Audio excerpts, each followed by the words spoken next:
Assalamualaikum warahmatullahi wabarakatuh. Kita lanjutkan perulangan untuk while dan do while. Mana modulnya? Ini ya.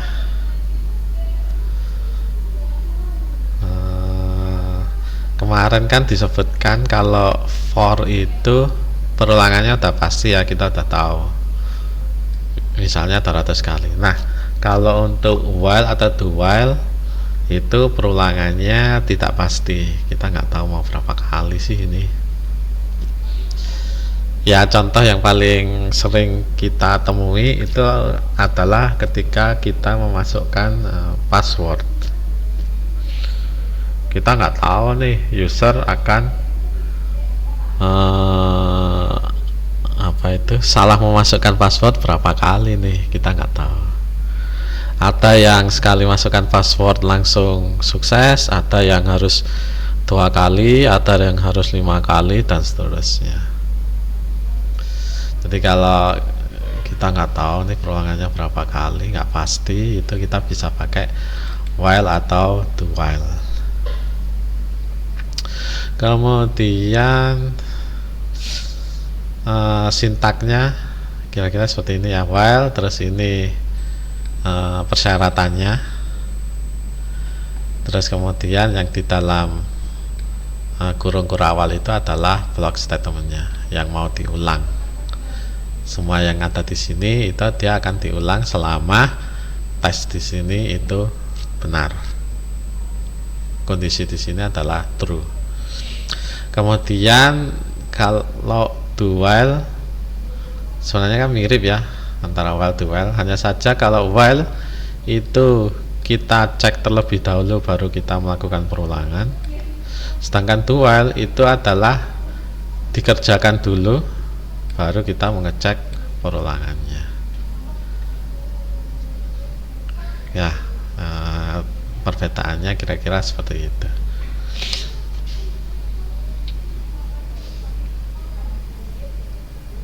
Jadi ada kemungkinan ini tuh tidak dikerjakan sama sekali apabila kondisi di sini salah. Tapi do while itu ini akan pasti dikerjakan dahulu,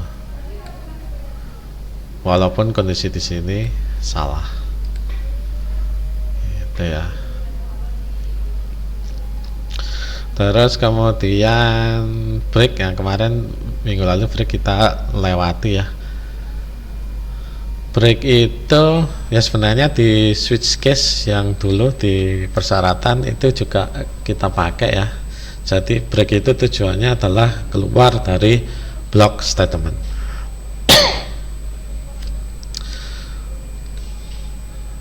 Ya misalnya Anda sedang mengerjakan block statement di sini nih, terus kemudian di sini muncul break, maka dia akan keluar dari semuanya di sini. Dia akan melanjutkan program di baris berikutnya di luar dari perulangan ya. Itu adalah break. Misalnya nih, ini contoh ya, Anda punya program perulangan mulai dari 10 sampai 100 nih. Nah kemudian ini adalah block statementnya ya, yang Anda ulang berarti sebanyak berapa kali? 90 kali ya, mulai 10 sampai 100, 90 atau 91 lah. Terus kemudian di dalam block statement ini dilakukan pengecekan nih ya, jika X modulus 3 itu sama dengan 0 maka dia akan break. Jadi kira-kira apa yang terjadi? X mulai dari 10 nih ya, jadi 10 kita masukkan sini ya. Apakah 10 modulus 3 itu sama dengan 0? Sama dengan berapa kira-kira? 10 dibagi 3 itu kan 3 sisa 1 ya, berarti sisanya tidak sama dengan 0 nih. 1 kan tidak sama dengan 0, berarti kondisi ini tidak terpenuhi, maka dia akan mengerjakan yang else. else dalam hal ini adalah menampilkan x adalah 10 tadi ya, jadi dia akan menampilkan 10. Terus kemudian naik nih x plus plus, x berarti menjadi 11 ya. 11 modulus 3 apakah sama dengan 0? Enggak ya, 11 kan dibagi 3 itu sama dengan 3 dengan sisa 2, maka dia akan mengerjakan ini. Berarti yang ditampilkan di layar itu adalah yang sebelumnya 10 kemudian 11, kemudian naik nih 12 modulus 3 4 ya, sisa 0, berarti dia akan mengerjakan ini. Maka ketika program menemukan keyword break, dia akan keluar dari perulangan ini, sehingga program akan selesai ya kalau programnya cuma ini doang ya, sehingga yang ditampilkan yang di printf itu hanya 10 dan 11. Dia tidak nyampe ke 90, tidak nyampe ke 100, kira-kira seperti itu ya. Jadi perulangannya tidak diselesaikan karena dia menemukan break. Itu kira-kira fungsi break. Terus continue itu kita tidak melanjutkan ke statement berikutnya. Mana nih contohnya? Anda sambil mempelajari ini ya, yang ini ya, Anda tonton lagi untuk while sama do while. Mana ada di continue? Nah ini ya contohnya ya. Ini ngapain sih programnya? I mulai dari minimum sampai maksimum, kemudian i plus plus apabila i sama dengan 0 continue, terus else jika i persen 2 sama dengan 0 genap ya, itu dia akan ditampilkan printf gitu ya.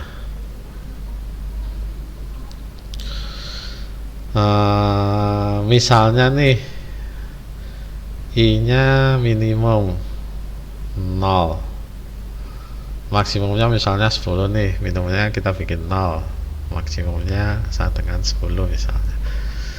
Jika 0 sama dengan 0 berarti ini benar ya, maka dia akan continue. Continue itu berarti dia tidak akan mengerjakan ini ya, dia tidak akan dikerjakan. Jadi dia akan langsung balik lagi ke statement perulangan i plus plus. Oke, jadi kira-kira seperti itu. Ini contohnya tadi ya. Anda coba aja ketikkan ini, terus kemudian Anda cek hasilnya kira-kira seperti apa. Terus ini sama aja ya fungsinya ya. Kalau 0 dia tidak mengerjakan yang ini. Terus untuk praktikum ini udah ya, minggu lalu sudah Anda kerjakan, ini juga sudah Anda kerjakan. Nah ini Anda coba ini itu adalah mencari total bilangan.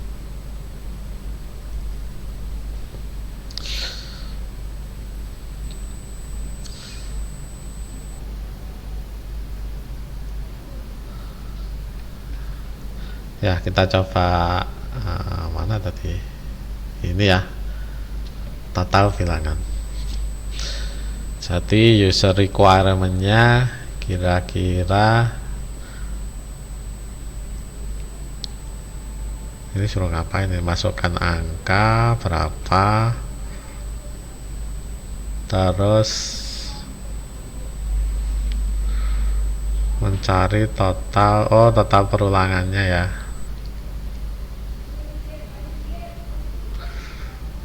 Jadi ini kayak apa itu, lupa saya, yang pakai i itu loh. Ya telah kita lewati. Ini aja dulu ya. Jadi intinya sih kalau di sini itu kira-kira user dia punya sebuah angka faktorial, tapi faktorial perkalian ya. Ya ini untuk penjumlahannya. Dia punya sebuah angka nih 5 misalnya. Maka program itu dia menjumlahkan angka dari 1 sampai 5. Itu ya kira-kira user requirement-nya. Kalau 5 itu tadi kan berarti 1 ditambah 2 ditambah 3 ditambah 4 ditambah 5. Kalau misalnya angka yang dimasukkan itu 9, berarti 1 ditambah 2 tambah 3 tambah 4 tambah 5 tambah 6 tambah 7 tambah 8 tambah 9. Kira-kira seperti itu.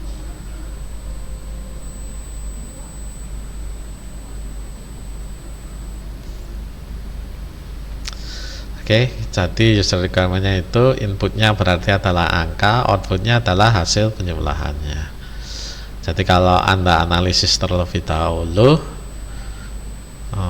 misalnya Anda punya angka 5 tadi ya, kemudian kita jumlahkan 1 tambah 2 tambah 3 tambah 4 tambah 5 itu sama dengan 3 tambah 3 6 10 15 ya.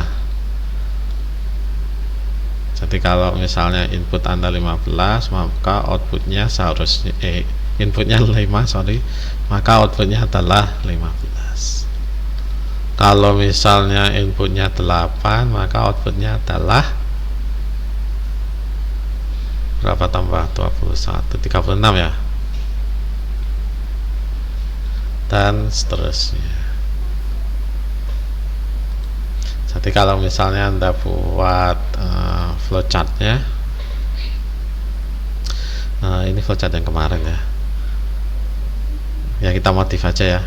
Anda punya angka, terus kemudian angkanya ingin Anda jumlahkan nih. Jadi Anda harus punya tempat penyimpanan sementara untuk total angkanya ya. Jadi misalnya kita isi total nih, itu bisa isi dengan nilai dari jumlah ya, angka ya tadi ya harusnya ya. Tapi angka itu adalah batas atasnya, jadi tetap aja kita mulai dari i. Karena dia jumlahnya mulai dari 1, berarti di sini i kita start dari 1. Ini enggak kelihatan ya. Ini kira-kira seperti itu. I mulai dari 1 dan seterusnya. Terus kalau kita tadi batasnya sampai dengan 5, berarti ini kita bikin sama dengan aja ya. Kalau angkanya 5 kan berarti tambahnya sampai 5. Berarti batasnya kita pakai sampai 5.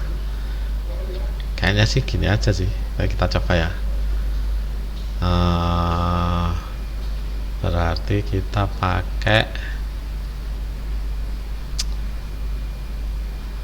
code block ya. Ada code blocknya belum saya itu. Untuk programnya kita pakai code block ya. Di sini kita minta masukkan angka. Nanti kita pakai variabel angka. Terus masukkan berarti pakai printf dulu ya, masukkan angka,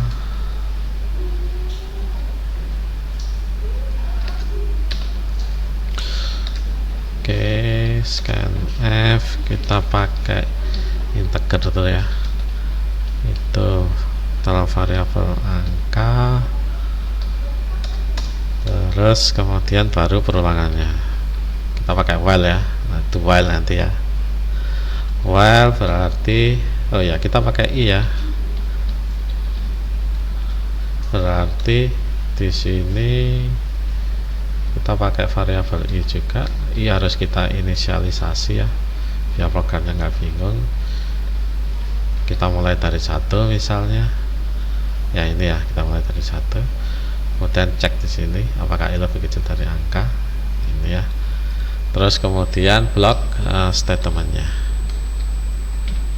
yang akan kita ulang. Dalam hal ini yang akan kita ulang adalah ini ya. Kita punya total, kemudian supaya ini perulangannya enggak terbatas, berarti i nya harus kita ubah ya. Dalam hal ini i nya kita naikkan nilainya ini ya.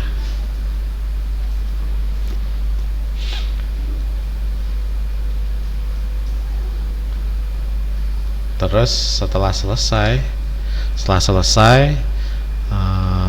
kita tampilkan ya hasilnya. Dalam hal ini adalah totalnya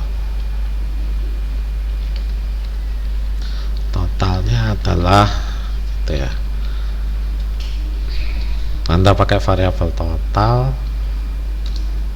berarti Anda harus deklarasikan, kemudian totalnya karena kita jumlahkan ya, berarti juga sama, kita harus inisialisasi dulu mulai dari 0. Kira-kira seperti ini, kita coba aja sih. Tadi berapa kita ngetesnya? 5 ya, harusnya adalah 15 ya. Oke. Kalau 8 harusnya 36 ya. Kita coba aja ya. 8 36. Oke ya. Ini kira-kira seperti itu.